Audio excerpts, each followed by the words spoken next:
오늘은 2023년도 마지막 주일 겸 마지막 날이에요. 따라서 이제 몇 시간 후면 새해를 맞이하게 되는데요.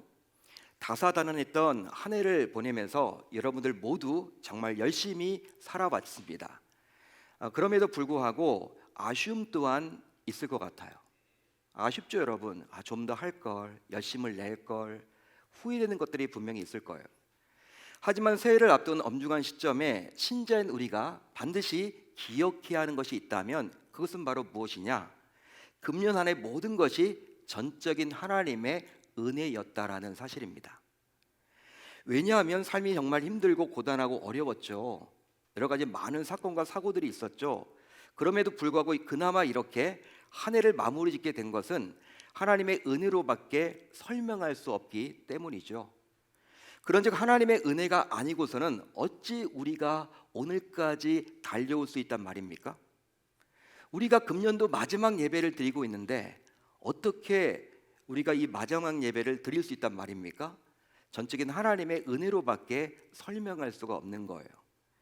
자, 그뿐 아니라 새해 계획을 아무리 우리가 세밀하게 세워본다 한들 내년도 역시 하나님의 은혜를 기대할 수밖에 없는 실정입니다. 그 이유는 바로 무엇이냐면 우리가 계획을 세운다 하더라도 우리의 모든 인생이 우리의 계획대로 되지는 않기 때문이죠. 그렇기 때문에 하나님의 은혜로밖에 내년도도 풀어나갈 수가 없다라는 거예요. 그러기에 오늘은 한 해를 마무리하면서 또 한 해를 시작하면서 신자인 저와 여러분들이 놓쳐서는 안 되는 하나님의 은혜에 대해서 생각하는 저와 여러분들이 다 되셨으면 좋겠습니다. 오늘 하루를 그렇게 한번 하나님의 은혜에 대해서 생각을 해보는 계기로 삼았으면 좋을 것 같아요. 자, 그러기 위해서 약 2000년 전 하나님의 은혜를 입었던 한 사람을 살펴보겠습니다. 자, 오늘 말씀 안으로 들어가 보시면요, 하나님께서 가브리엘 천사를 갈릴리 지방의 나사렛 동네로 보냈습니다. 그곳에 보내서 바로 그곳에 살던 요셉이라는 사람과 약혼했던 한 처녀에게 가브리엘 천사를 하나님이 보내셨어요. 이 처녀의 이름은 바로 누구였습니까? 우리가 잘 알다시피 마리아입니다. 마리아에 대해서 모르는 사람은 아무도 없어요. 자, 이제 가브리엘 천사는 그녀에게 다음과 같이 말하게 되는데요. 자, 오늘 본문 28절을 보면 이렇게 나와 있죠. 기뻐하여라, 은혜를 입은 자여, 주께서 너와 함께 하신다. 천사가 나타나자마자 이 마리아에게 너는 은혜를 입었어, 그 말을 해줍니다. 야, 이게 무슨 말일까? 마리아는요, 이 천사의 말을 알아듣질 못했어요. 이게 어떤 말이야? 내가 왜 무슨 은혜를 입었어? 이렇게 여러분 생각을 했습니다. 이런 생각을 알고 있었던 천사는 또 이렇게 마리아에게 이야기를 하죠.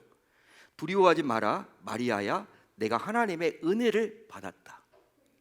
이번에도 역시 은혜를 받았다고 이야기를 합니다. 여러분, 뭘 받은 것이 없는데 지금 마리아는 황당하잖아요. 이게 뭐야? 내가 무슨 은혜를 받았어? 이런 생각을 계속 갖게 되겠죠. 자, 31절을 보세요. 여러분들이 가지고 있는 31절을 보시면 이 은혜가 무엇인지 드러납니다. 결과적으로 천사는 어떻게 이야기합니까? 31절을 보시면 천사는 처녀인 마리아가 은혜를 입어서 결과적으로 잉태하여 아들을 낳게 될 것이고 그 이름을 예수로 하라고 이야기했습니다. 여러분, 처녀가 잉태하여 아들을 낳는다. 처녀가 잉태하여 아들을 낳는데요, 남자를 알지 못하던 처녀가 잉태하여 아들을 낳는데요, 이게 과연 가당한 일로서 은혜를 받은 것입니까? 처녀의 입장에서 은혜를 받은 거예요? 한번 여러분들이 생각을 해보세요. 이는 은혜를 받은 것이 아니라 오히려 날벼락을 맞은 것 아닌가요? 처녀의 입장인데, 아니 남자를 알지 못하는데 자칫 잘못하면요 돌에 맞아 죽을 수도 있습니다. 당신은 보수적인 유대 사회에서 아직까지 결혼하지 않았거든요. 약혼만 했을 뿐이거든요. 분명히 남자를 알지 못한 여인인데 아기를 여러분 임신해가지고 낳는다? 이거 여러분들 소문나면요 죽을 수도 있습니다. 따라서 이게 실제 무슨 뚱딴지와 같은 일인가? 당시 마리아는 요셉과 약혼한 상태로 결혼할 날만 손꼽아 기다리던 순결한 신부였어요. 그런데 이런 마리아에게 아들을 잉태했다라는 말은 마리아의 인생 전부를 송두리째 무너뜨리는 일인 셈이죠. 말이 안 되는 거기 때문에. 따라서 이는 은혜를 받은 것이 아니라 오히려 황당하기 그지없는 일이에요. 당시 성경학자들에 따르면요, 이때 이 마리아의 나이가 몇 살 정도 됐냐면 약 15세에서 18세 정도였다고 합니다. 그러니까 지금의 중학생, 고등학생 정도의 아주 여러분 뭐 처녀가 아니라 소녀죠, 소녀. 이런 소녀가 약혼까지 해서 이제 결혼할 남자까지 있는데 이런 상황 속에서 자신의 임신 소식이 주변 사람들에게 알려진다? 이건 여러분들 난감한 일이에요. 보통의 일이 아닙니다. 동네 사람들이요 돌을 들어서 여러분 죽여 버릴 수도 있는 크나큰 사건이에요. 그런즉 마리아는 그 누가 보아도 은혜를 받은 것이 아니라 오히려 끔찍한 저주를 받았다라고 우리가 볼 수 있는 것이죠. 말이 안 되는 거예요, 여러분. 자, 그런데 과연 무슨 이유 때문에 천사는 이런 마리아를 가리켜서 은혜를 입었다고 했을까요? 실제로 아무리 정신을 차리고 생각을 해보아도 마리아는 은혜를 받았다고 할 수 없습니다. 한마디로 마리아는 은혜를 받은 자가 결코 아니라는 거예요. 만일 여러분들이 당시에 마리아라면 은혜를 받았다라고 당당히 고백할 수 있으시겠습니까? 여러분 하실 수 있겠어요? 저는 못할 것 같아요. 쉽지 않을 것 같아요. 당시에 여러분 보수적인 유대 사회 속에서 아니 결혼도 안 했는데 남자를 알지 못하는데 이거 어떻게 설명을 해요? 남들이 따져 물을 텐데. 하지만 마리아는 이 땅에 태어난 모든 여인 중에 가장 큰 은혜를 받은 자가 맞습니다. 맞아요. 그 이유는 바로 구약에서 약속되었던 메시아가 이 땅에 오시는 통로로 그녀가 사용되었기 때문입니다. 따라서 이것은 마리아의 의견이나 선택으로 된 것이 아니라 전적인 하나님의 주권으로 이루어지다 보니 더욱더 은혜를 할 수 있는 거예요. 여러분 믿으시면 아멘, 동의가 되시면 아멘. 물론 인간적으로 볼 때 당시 보수적인 유대 사회에서 처녀의 몸으로 아들을 잉태했다라는 것은 끔찍한 일일 수도 있지만 하나님께서 그녀를 친히 택하사 구세주 예수를 이 땅에 보내는 통로로 사용하셨기에 하나님께서 주신 최고의 은혜였던 거예요. 당시 처녀가 마리아만 있었던 건 아니거든요. 마리아만 있었던 것이 아닙니다. 유대 사회에서 처녀가, 마리아가 여러분 택함 받은 거죠. 즉 하나님의 아들이 인간의 아들인 인자로 오기 위한 통로로 그녀가 사용되었기에 여인으로서 그녀는 최고의 복을 누렸다고 감히 말할 수 있습니다. 그런즉 마리아는 은혜 중에 은혜를 입었다라고 말할 수 있는 거예요. 여러분 무엇을 입었다라는 거예요? 은혜 중에 은혜. 보통의 은혜가 아니라는 것이죠. 따라서 하나님의 도구로 쓰임을 받게 된 것이 바로 은혜 중에 은혜라 할 수 있습니다. 할렐루야, 할렐루야. 여러분 은혜 중에 은혜가 뭡니까? 하나님에게 쓰임받는 도구로 쓰임받는 거예요. 하나님의 도구로 쓰임받는 거. 하나님 어떤 일을 할 때 사람을 통해 역사하시죠. 그 사람을 통해서 역사하실 때 그 사람이 바로 은혜로 여러분 은혜 중에 은혜를 받았다라고 말할 수 있는 것이죠. 여러분 주님께서 마리아에게 임하신 것은 다소 일방적인 은혜로서 엄밀하게 말하면 하나님의 주권이에요. 이건 여러분 우리의 인간의 머리로는요 이해할 수가 없는 영역입니다. 그런데 이 하나님의 주권은 우리의 조건과 상황을 초월하는 은혜라는 것이죠. 하지만 이 은혜를 믿음으로 받아들인 자는 결코 두려움을 이기게 되고 이제 결국 두려움을 이기게 되고 낮은 자에서 높임을 받는 자로서의 복을 누리게 되어 있습니다. 그렇습니다. 일방적으로 마리아가 하나님으로부터 선택을 받은 것은 전적인 은혜로밖에 설명할 수가 없는 거예요. 한마디로 그녀가 하나님의 아들을 잉태할 만한 어떤 조건과 자격을 갖추었기에 선택받은 것은 결코 아니라는 것이죠. 당시에 유다 땅에 처녀들이 얼마나 많았습니까? 어쩌면 마리아보다도 훌륭한 처녀들이 있었을 거예요. 신앙 좋은 처녀들도 있었을 것이고 여러분 능력 좋은 또 가문이 좋은 그런 처녀들이 분명히 있었을 텐데 이 마리아가 예수님을 잉태할 어떤 자격과 조건을 갖췄기 때문에 그렇게 된 것이 아니라는 것이죠. 그런즉 하나님께서 이 모든 것을 책임지고 이루어 주시고자 마리아에게 은혜를 베풀어 주신 거예요. 따라서 은혜를 받은 자는 이제 이렇게 고백을 해야 됩니다. 왜 하필 나에게, 이렇게 고백해서는 안 됩니다. 왜 하필 나에게? 왜 하필 나에게 이런 일이 일어났어? 이렇게 고백해서는 안 되고, 나 같은 자에게 왜 이런 은혜를 주셨느냐라고 고백할 수 있어야 할 줄로 믿습니다. 자, 그렇다면 마리아에게 주어진 잉태는 과연 어떤 과정을 거쳤길래 은혜라 할 수 있을까요? 여러분, 마리아가 지금 잉태되었잖아요. 아들을 잉태했는데 이게 왜 여러분 은혜입니까? 왜 은혜라고 말할 수 있습니까? 어떤 과정을 거쳤길래 은혜입니까? 바로 성령의 임재와 능력이 함께한 것이기 때문입니다. 성령의 임재와 능력이 함께했기 때문이에요. 자, 오늘 보면 35절을 볼까요? 우리 한번 같이 읽어봅니다. 35절 시작. 성령이 내게 임하시고 지극히 높으신 이의 능력이 너를 덮으시리니 이러므로 나실 바 거룩한 이는 하나님의 아들이라 일컬어지리라. 자, 말씀에 따르면 그녀가 잉태하는 아들은 성령의 임재와 능력이 함께함으로 주어진 은혜입니다. 즉 지극히 높으신 하나님의 능력이 초라하고 보잘것없었던 그녀에게 임하사 결국 그녀는 세상을 구원할 구세주를 잉태하게 되었습니다.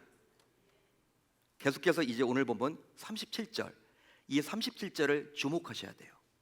35절과 연결되어 있습니다.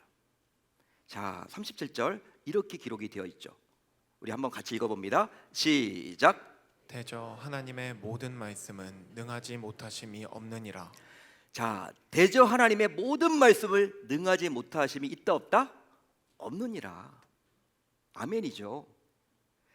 자, 이 37절을 보게 되면 앞의 35절에서 살펴봤던 성령의 임재와 능력이 과연 무엇인지 알 수 있어요. 그것에 대한 답입니다. 35절에 나와 있죠. 성령의 임재와 능력이 과연 무엇이냐? 37절입니다. 즉 성령의 임재와 능력은 바로 말씀으로 천지를 창조하신 하나님 말씀의 능력이 마리아에게 임했다라는 거예요. 따라서 예수님께서 성령으로 잉태되었다라는 것은 말씀의 능력으로 마리아에게 임하셨다라는 말입니다. 실제로 이것에 대해서 사도 요한은 분명히 다음과 같이 말을 해줍니다. 사도 요한이 이렇게 이야기를 했어요. 자, 요한복음 1장 1절을 볼까요? 이렇게 나와 있죠. 어떻게 나와 있습니까? 태초에 말씀이 계시니라. 이 말씀이 하나님과 함께 계셨으니 이 말씀은 곧 하나님이시니라. 할렐루야, 할렐루야. 말씀이 하나님이래요. 말씀이 하나님이래요. 그뿐 아니에요. 사도 요한은 요한복음 1장 14절에서 또 이렇게 이야기를 합니다. 말씀이 육신이 되어 우리 가운데 거하심에 우리가 그의 영광을 보니 아버지의 독생자의 영광이요 은혜와 진리가 충만하더라. 아멘. 어떤 말입니까? 말씀이 육신이 되었다. 말씀이신 하나님께서 육신이 된 사건, 즉 성육신을 말하는 거예요. 성육신을 말하는 겁니다. 말씀으로 세상을 창조하신 하나님께서는요, 한 여인의 몸에 말씀으로 잉태하는 것은 쉬운 일이에요.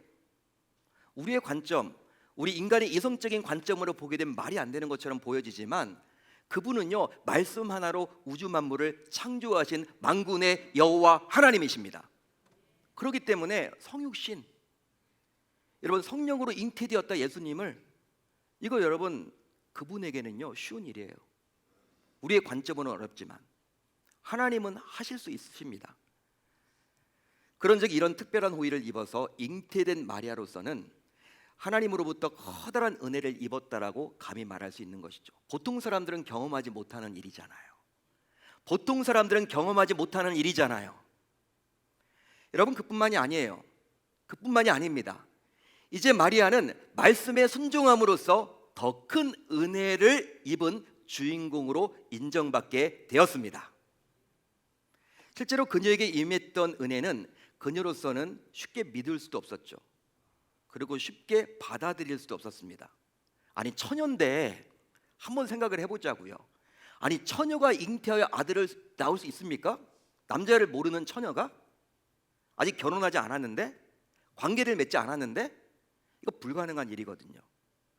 여러분 아무리 은혜라고는 하지만 이 마리아 입장에서는요 쉽게 받아들이거나 쉽게 믿을 수가 있는 것이 아니었어요.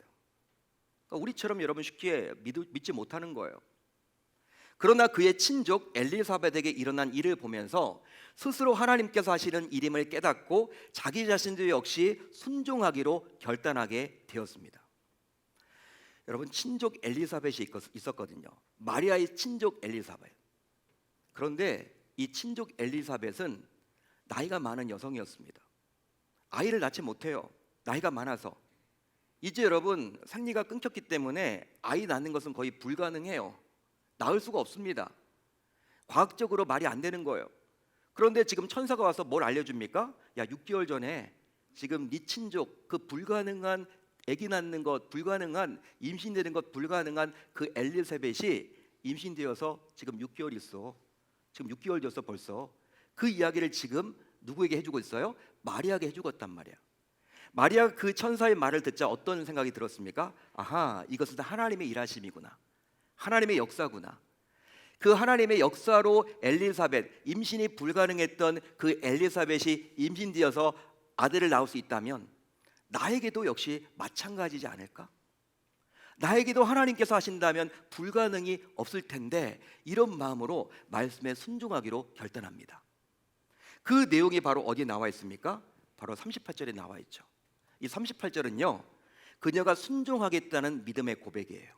우리 한번 같이 읽어봅니다. 38절 시작. 저는 주의 여종이오니 말씀대로 내게 이루어지이다. 아멘. 주여, 저는 주의 여종이오니 말씀대로 내게 이루어지이다. 말씀한 대로 저에게 이루어질 것입니다. 말씀대로 내게 이루어지이다. 이 고백처럼 결국 마리아는 결단하고 순종함으로 하나님께서 주신 은혜와 또 앞으로 주실 은혜를 더 큰 은혜로 받아 누리게 되었습니다. 실제로 마리아는 말씀에 순종함으로 어떤 일을 벌어지게 되었느냐?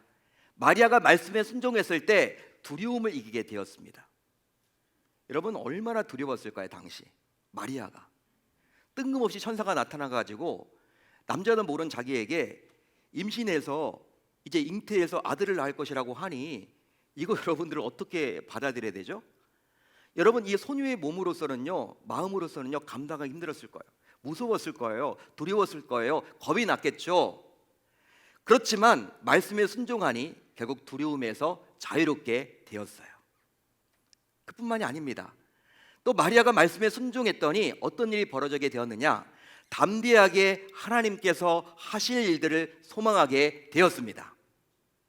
비록 그녀 자신은 하찮은 존재가 맞죠. 여러분, 아직 성인도 아니고, 여러분 소녀에 불과한, 나이가 높지도 않고 남자도 아니고, 당시 상황 속에서 하찮은 존재에 불과하지만 그 자신의 한계를 뛰어넘는 하나님의 일하심을 기대하게 되었다라는 거예요. 말씀에 순종해 봤더니 또 있습니다. 또 말씀에 순종함으로 하나님께서 가장 위대하게 사용하는 도구가 되었습니다. 만약 당시 마리아가 순종하지 않았다, 마리아가 당시에 순종하지 않았다, 아마도 그렇게 되면요, 지금 우리가 존경하는 마리아가 될 수는 없을 거예요. 하지만 순종했기에 여인으로서 하나님께서 정말 귀하게 사용하는 도구가 되었습니다. 여러분, 결과적으로 마리아의 이런 순종으로 인해서 이 땅에 예수 그리스도께서 오시게 되었습니다. 우선 예수님은 가장 큰 자로 이 땅에 오시게 되었죠. 가장 큰 자로 이 땅에 오셨다라는 거예요. 그뿐 아니라 지극히 높으신 이의 아들로 이 땅에 오셨습니다. 하나님의 아들이 직접 이 땅에 오셨다라는 거예요. 또 조상 다윗의 왕권을 가지고 친히 이 땅에 내려오셨습니다. 할렐루야, 할렐루야.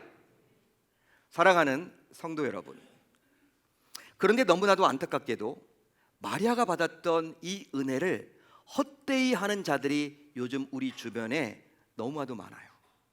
너무나도 많습니다. 너무나 안타까워요.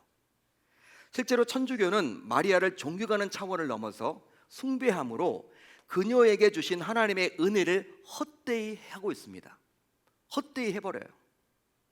그뿐 아니라 많은 천주교인들을 미혹합니다. 어떤 분들은 그래요. 뭐 천주교 큰 집 아닌가? 우리가 작은 집이고. 여러분, 그렇게 생각하시면 안 됩니다. 천주교도 과연 구원이 있을까요? 진짜 성당에 가보게 되면 마당을 비롯하여 성당 안 곳곳에 성모 마리아의 형상을 만들어 놓고 성모에게 기도하도록 해 놓았어요. 즉 어떤 의미에서는 예수님보다도 마리아가 더 숭배하고 있다는 느낌도 들어요. 실제 그렇습니다. 예수님의 형상보다도 성모 마리아의 형상이 훨씬 많습니다. 지난 10월에 우리 프랑스에서 우리 선교하시는 우리 한진 선교사님 그 선교지, 우리 파송 선교지죠, 우리 계명교회 그곳에 갔어요. 프랑스는 캐톨릭 국가 아닙니까? 독일과는 달리 개신교 국가가 아니라 캐톨릭 국가예요. 곳곳에 여러분 성당들이 많습니다. 성당 여러분들 뭐 들어가 봐도 그렇고 이 마당도 그렇고 성모 마리아, 성모 마리아. 예수님의 예는 거의 없고 성모 마리아.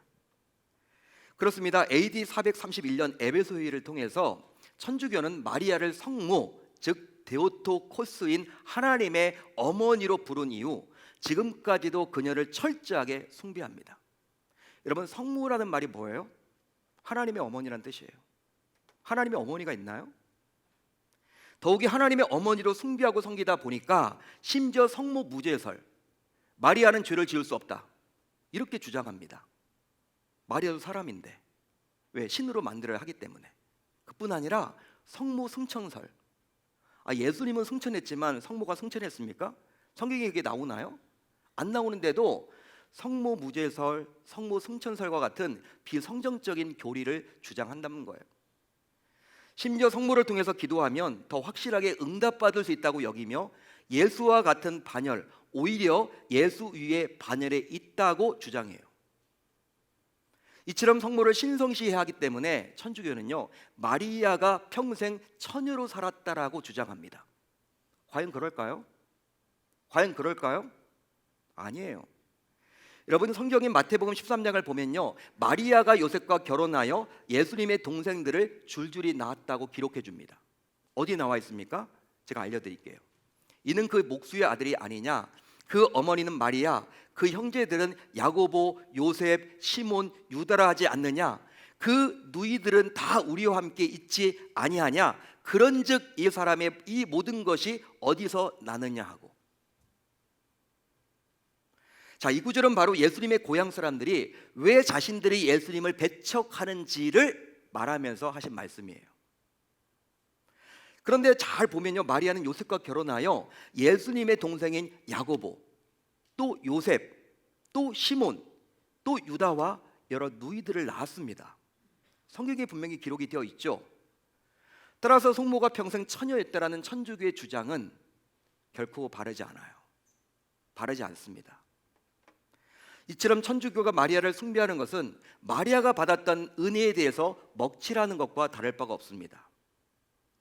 바로 성경을 보면 하나님께서는 마리아를 도구로 사용했을 뿐이지 마리아를 예수님과 동등하게 여기거나 신성시하지 않았기 때문입니다. 할렐루야, 할렐루야. 자, 그런데요 이제 오늘 말씀에 나오는 마리아에게 임했던 그 은혜가 신자인 우리에게도 동일하게 필요해요. 오늘 말씀에 나와 있는 마리아에게 임했던 그 은혜가 우리에게도 동일하게 필요합니다. 실제로 예수를 믿고 섬기는 신자인 우리에게 있어서 예수는 신자인 우리에게 임하신 특별한 은혜입니다. 따라서 신자인 우리 모두 이미 그 은혜를 입은 자라고 감히 말할 수 있는 거예요. 여러분 예수가 우리에게 임했다, 이것보다 더 큰 은혜가 어디 있습니까? 그러면 이제 그 은혜를 아는 자로서 신자인 우리는 어떻게 하면 좋을까요? 어떻게 해야만 할까요? 바로 마리아처럼 우리 역시 말씀에 아멘으로 순종함으로 그 은혜를 누려야 할 줄로 믿습니다. 마리아가 순종했잖아요. 말씀에 아멘 했잖아요. 마찬가지로 저와 여러분들도 은혜를 아는 자로서 말씀에 아멘으로 순종하는 거예요. 그렇다면 이제 여러분들 각자에게 묻고 싶어요. 묻겠습니다. 여러분 사제선대학은 아니니까 여러분 그냥 여러분들이 예 아니오로 답을 해주시면 좋을 것 같아요. 여러분들은 예수님께서 내게 은혜로 임하신 것을 믿습니까? 네, 이건 아멘 크네요. 이브예배 시간대요 아멘 그랬어요. 즉 당시 미천한 마리아에게 임한 것처럼 여전히 성령의 임재와 능력으로 자격 없고 조건 없는 나에게 오심을 믿으십니까? 또 여러분은 예수님께서 내게 주신 은혜를 체험했습니까? 항상 두 번째부터가 우리가 아멘이 좀 약한 것 같아요. 2부 예배 때도 그랬는데 은혜를 받았어야 되는데, 즉 마리아가 경험했듯이 나 역시 은혜를 받은 적이 있나요? 네. 이 부분이 여러분 약간 헷갈린 분이 있다면 새해에는 여러분 은혜를 많이 받아서 은혜를 경험하는 저와 여러분들이 다 되셨으면 좋겠습니다. 또 여러분들은 예수님께서 내게 베풀어 주신 은혜로 쓰임을 받고 있습니까? 즉 은혜를 받은 마리아가 결국 크게 쓰임을 받았듯이 나 역시 은혜를 받아서 주님의 도구로 현재 쓰임 받고 있으십니까? 여러분, 신자라면서도 우리는 보통 은혜로 여기까지 왔다고 말은 해요. 목사님 은혜였습니다. 금년 하나님 너무나 힘들었는데 은혜로 지금까지 살아온 것 같아요. 저도 그런 이야기 참 많이 하고요. 신자인 여러분들도 은혜였다라는 이야기 참 많이 합니다. 그러나 정말 안타깝게도 은혜라는 말은 참 많이 하는데, 은혜였다라고 고백은 하는데 너무나 안타깝게도 정작 자신의 특별한 은혜의 주인공임을 인정하지 못하는 경우가 또 얼마나 많은지 몰라요. 우리는 은혜의 주인공입니다. 이미 여러분 예수가 임했습니다. 오늘 밤 죽어도 천국에 갑니다. 이것보다 더 큰 은혜가 어디 있습니까? 은혜 주인공이라는 사실을 인정하지 못해요. 잘 와닿지 않아요. 하지만 구원받을 만한 아무런 자격도 또 조건도 없지만 그럼에도 불구하고 나에게 임하신 예수님, 그 예수님이야말로 전적인 은혜요, 특별한 은혜요, 넘치는 은혜임을 우리 모두 기억해 봅시다. 따라서 이런 은혜를 이미 입은 나 자신은 그야말로 행복한 자요, 가장 복된 자임을 우리 모두 기억해야 할 줄로 믿습니다. 우리는 행복한 자입니다. 여러분 얼굴 화짝 피세요. 우리 행복한 자예요. 하지만 어떻습니까? 우리 삶이 너무나 분주하다 보니까 이 분주가 문제예요. 왜 이렇게 바쁜지. 여러분 무엇 때문에 이렇게 바쁘세요? 저도 참 바쁘더라고요. 여러분 이렇게 분주한 삶으로 인해서 신자인 우리는 이미 받은 은혜를 떠올리지 못하고 자꾸 세상 사람들처럼 자신의 능력과 열심과 노력과 재능만으로 살아갈 수 있는 척하곤 한다는 거예요. 그러니까 은혜를 잊어먹어요. 그러나 신자인 우리는 하나님의 은혜가 아니고서는 결코 조금도 전진하며 살아갈 수 없는 연약한 존재입니다. 따라서 오늘 말씀의 제목처럼 우리는 여전히 은혜가 필요합니다. 여전히 은혜가 필요합니다. 그런즉 이제 우리 모두 다짐하고 결단하면 좋겠어요. 뭘 다짐하고 결단하느냐? 바로 여전히 은혜가 필요하고 2024년도 새해에도 여전히 은혜가 필요하기에 내일부터 시작되는 신년 특별 밤 기도회, 이 5일간의 특별 기도회에 모두 참석하기로 다짐하고 결단함으로 은혜를 다시 충전받아서 새해를 멋지게 시작하면 좋겠습니다. 여러분 이 말씀을 준비하면서 참으로 저 자신이 부끄러웠어요. 너무나 여러분 부끄럽더라고요. 제가 몇 번이고 여러분 이 말씀을 지난주 여러분 이제 우리 기도원 가서 이제 말씀 준비하는데 이 말씀을 과연 내가 할 수 있을까? 너무 부끄럽더라고요. 저도 여러분들처럼 은혜였습니다. 장로님, 권사님 은혜였어요. 집사님 은혜였어요. 이렇게 참 말은 많이 하는데 삶으로는 그렇게 은혜 받은 자로서 살지 못했더라고요. 예? 여러분 은혜를 받았다면 말투가 달라지고, 은혜 받았다면 생각이 달라지고, 은혜 받았다면 행동이 달라져야 되는데 여전히 여러분 그렇게 은혜 받지 않은 사람처럼 말하고 행동하고 생각하더라고요. 목사가 그러니 이 말씀을 가지고 어떻게 전할까? 여러분 막 하나님 앞에 너무 죄송스러운 거예요. 이거 어떻게 해야 되나? 원고를 다 쳤다가 다시 지우고 다른 거 해야 되나? 근데 시간도 없고 하나님 앞에 참 여러분 부끄러웠습니다. 그리고 몇 번이나 여러분 무릎을 꿇고 기도하게 되었어요. 하나님 기회 달라고, 기회 주시면 좋겠다고. 금년도 정말 하나님의 은혜였는 거 맞다고. 그런데 그 말뿐인 그 고백이 아니라 진짜 내가 은혜 받은 자로서 이제 생각이 바뀌어지게 해주시고, 말투가 바뀌어지게 해주시고 또한 행동이 바뀌어지게 해달라고, 그렇게 하나님 앞에 몇 번이고 무릎을 꿇고 기도할 수밖에 없었어요. 따라서 이런 부족한 저 자신뿐만 아니라 여러분들 역시 말뿐인 은혜가 아니라 여전히 은혜가 필요하다고 진정으로 느끼신다면 내일부터 시작되는 5일간의 특별밤 기도회에 모두 참석함으로 말미암아 주의 은혜로 충만하게 되어서 새해에는 은혜의 주인공으로 모두 다 살아가실 수 있기를 우리 주님의 이름으로 축원합니다.